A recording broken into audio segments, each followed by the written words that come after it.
Déclaration à la tribune de l'Assemblée nationale.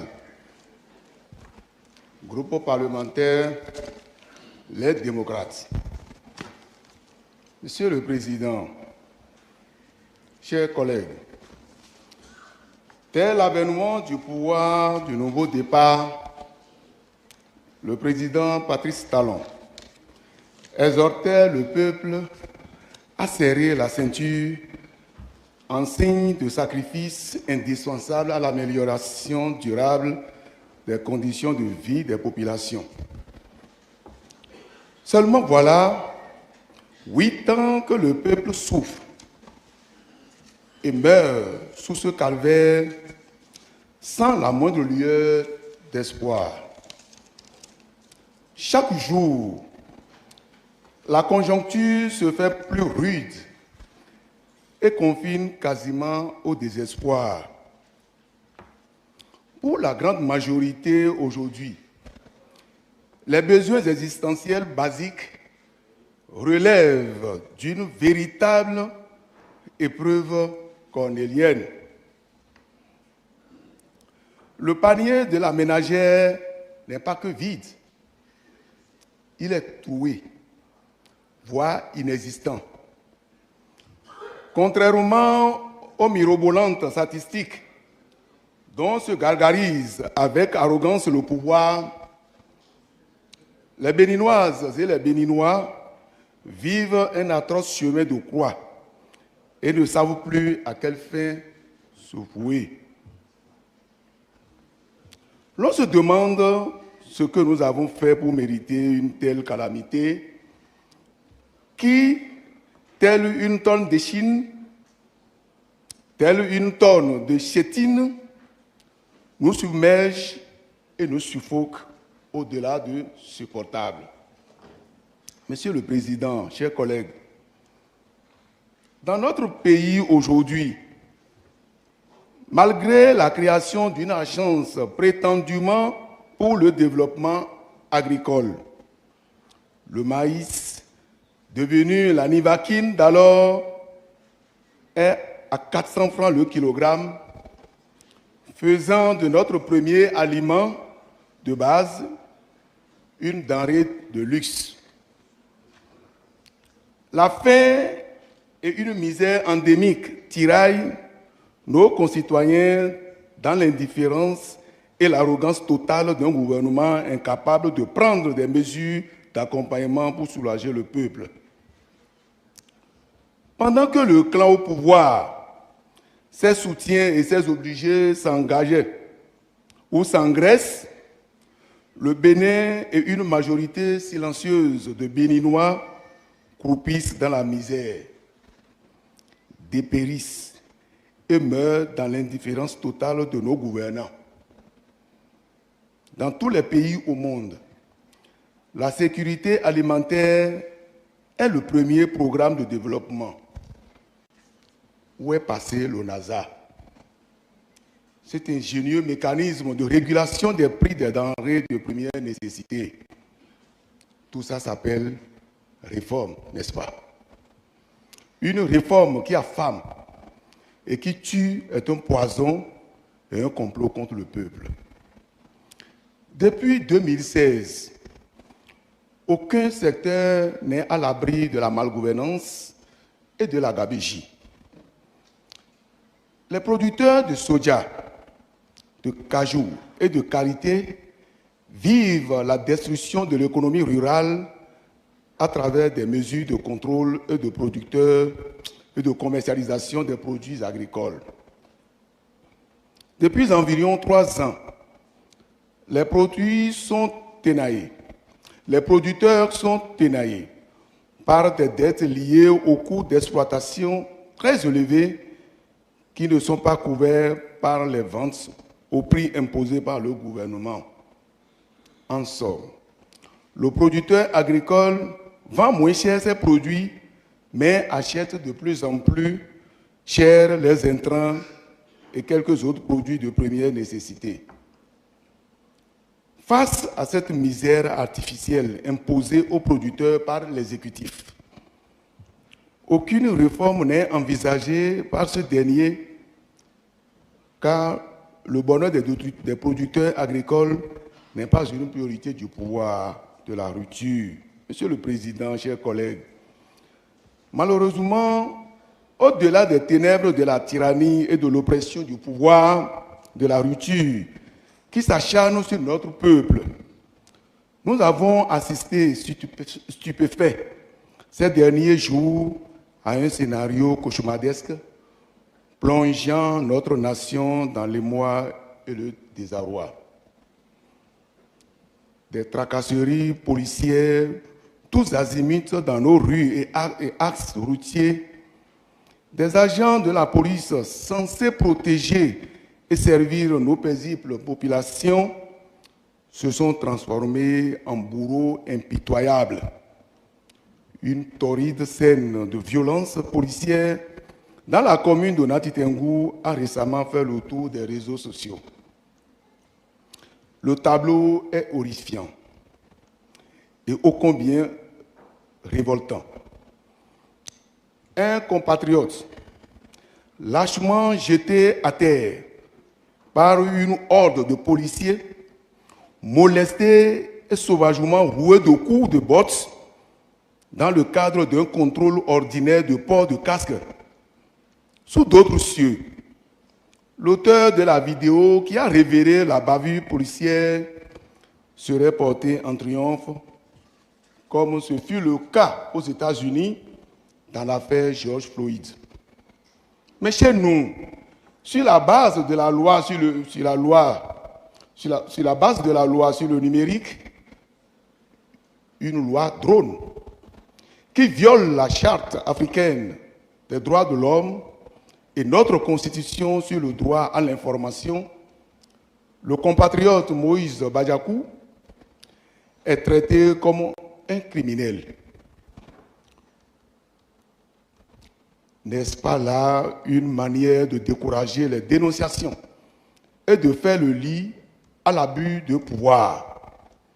Nous invitons le juge en charge du dossier au bon sens et témoignons tout notre soutien à M. Moïse Badiakou pour son acte citoyen.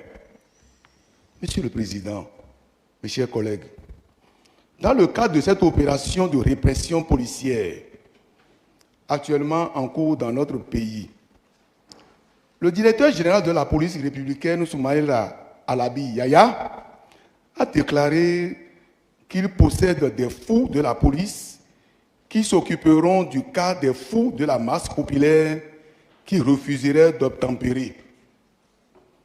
La gravité de ces propos suffirait à mettre hors d'état de nuire ce recadre en le libérant des charges qui sont les siennes pour le laisser jouir de sa retraite. Hélas, le tout-puissant directeur général joue sur l'instruction et dans la cour de son maître qui lui dicte sa conscience. Sinon, que la police républicaine n'est pas un asile de psychiatres pour être gorgé de psychopathes et autres éléments mentalement déréglés qui se fourvoient éperdument, et non seulement de l'éthique et de la déontologie d'une si noble profession, mais aussi, merci Monsieur le Président, je vous remercie pour l'attention, mais aussi et malheureusement de leur propre dignité humaine en s'attaquant à leurs semblables comme on s'attaquerait à des bêtes sauvages. Les injures qui sont présentes sont censurées, ne sortiront pas. Psychopathes, ces mots ne sortiront pas. Monsieur le Président, faites comme bon vous semble. Du haut de cette tribune, nous saluons avec respect le travail combien noble qu'attendent tous les jours, qu'abattent tous les jours que Dieu fait les éléments de la police républicaine. L'action des brebis galeuses, encouragées dans leur sale besogne par leur hiérarchie, ne saurait déteindre sur la noblesse de la profession policière, qui de nuit comme de jour prennent des risques au péril de leur vie pour assurer la sécurité des populations. Monsieur le Président, chers collègues, il nous est parvenu de sources concordantes et dignes de foi qu'il est désormais mis en place des pelotons d'exécution qui n'existent dans aucun texte de la République pour traquer, étouffer et éliminer physiquement les opposants et les voix discordantes. La présence de ces pelotons d'exécution est signalée, entre autres, à Kandi et à Cotonou pour des enlèvements et exécutions. C'est donc à dessein que les exactions sont commises et la réaction du DGPR en dit suffisamment long quand on le voit dans la défense de ces éléments. C'est le reflet d'une tendance alarmante qui se propage comme une plaie béante sur toute l'étendue du territoire national. D'ailleurs, les témoignages affluent de toutes parts, révélant une série d'abus, d'atteintes aux droits de l'homme et de violences gratuites perpétrées par ceux qui sont censés incarner la loi et l'ordre républicain. Le dernier fait d'armes de la guérilla policière est l'enlèvement commando de l'activiste de la veille citoyenne, M. Rémi Nyambakpo, dont le péché aurait été d'avoir commenté une publication portée par un journal qui était à 418e parution au nez et à la barbe de la haute autorité de l'audiovisuel et de la communication. Nous adressions le soutien du Parti Les Démocrates, de notre groupe parlementaire et de l'ensemble du peuple béninois épris de paix à M. Rémi Nyambakpo, tout en espérant que ce qui subsiste de la justice béninoise sera resté et assez fort et au-dessus de toute pression pour démêler les chevaux et dire le droit. En tout état de cause, aucun état policier et aucune intimidation ne bâillonnera ce peuple désormais vaillamment debout pour défendre à corps et à cri sa souveraineté. Que les zéleux du pouvoir de la rupture le retiennent pour de bon. Une dictature, disait quelqu'un, est comme un système de freinage. Quand il finit de bouffer les patins, il s'attaque au disque. Le retour de la manivelle est pour bientôt et sera imparable. Car nous le tenons de la mémoire de notre père fondateur de l'indépendance de notre pays, le président Feu Hubert Koutokou Maga, qu'aucune facture de la nature ne restera impayée.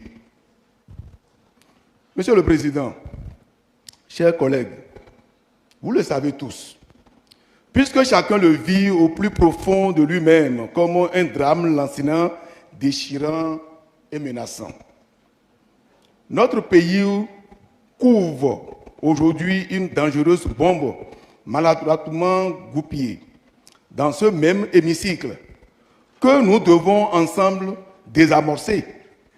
Il s'agit du nouveau code électoral qui, malgré ses nombreuses dispositions potentiellement chrysogènes, est passé comme une lettre à la poste devant la Cour constitutionnelle et promulgué par le président de la République, M. Patrice Talon.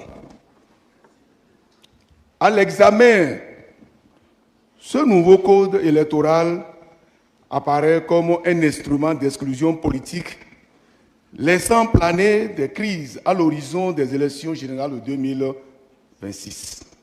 L'adoption de cette nouvelle loi électorale introduit des dispositions qui font obstacle au pluralisme politique et dénature profondément les élections désormais soumises à la volonté de quelques privilégiés. C'est ce qui justifie la farouche contestation de toutes les forces politiques de l'opposition, la plateforme des organisations de la société civile, la conférence épiscopale et l'ensemble du cadre de concertation des confessions religieuses. Dans l'ordre des données de récrimination contre ce code se trouve l'épineuse question du parrainage dont le taux est non seulement revu à la hausse, c'est-à-dire de 10 à 15%, mais désormais fait désormais obligation aux élus de ne parrainer qu'un candidat membre ou désigné du parti les ayant présentés pour leur élection, instaurant de ce fait un mandat impératif en violation de la Constitution. Autrement dit, l'élu n'est plus qu'un porteur de parrainage au lieu d'être le parrain. Contrairement aux dispositions de la loi fondamentale qui fixe un seuil d'éligibilité au plan national, le nouveau code électoral impose un filtre additionnel de 20% de suffrage par circonscription. Et pour se soustraire à cette double exigence objectivement intenable, il est aménagé une clause qui malheureusement est appelée accord de gouvernance et accord de coalition parlementaire. Selon cette disposition, il peut arriver qu'un parti ait une majorité écrasante au plan national et que pour dépôt de 20% dans une seule circonscription électorale se voit évincé pour que des listes laminées partout se soudent les coudes pour confisquer tous les sièges. Les nostalgies de l'Assemblée monocolore ne manquent pas d'imagination quand il s'agit de contourner la souveraineté des urnes pour détruire la démocratie béninoise chèrement acquise. Qu'ils se détrompent, ici c'est le Bénin et 2026 sera une autre histoire. Monsieur le Président, chers collègues, tout acteur politique béninois lucide et pris de paix, de justice et de liberté devrait voir à travers les dispositions de ce nouveau code électoral des mesures d'exclusion graves susceptibles de parachever le démantèlement de notre édifice démocratique, contrairement à la vue d'esprit de la Cour des miracles du professeur Dorothée Kossi-Sousa.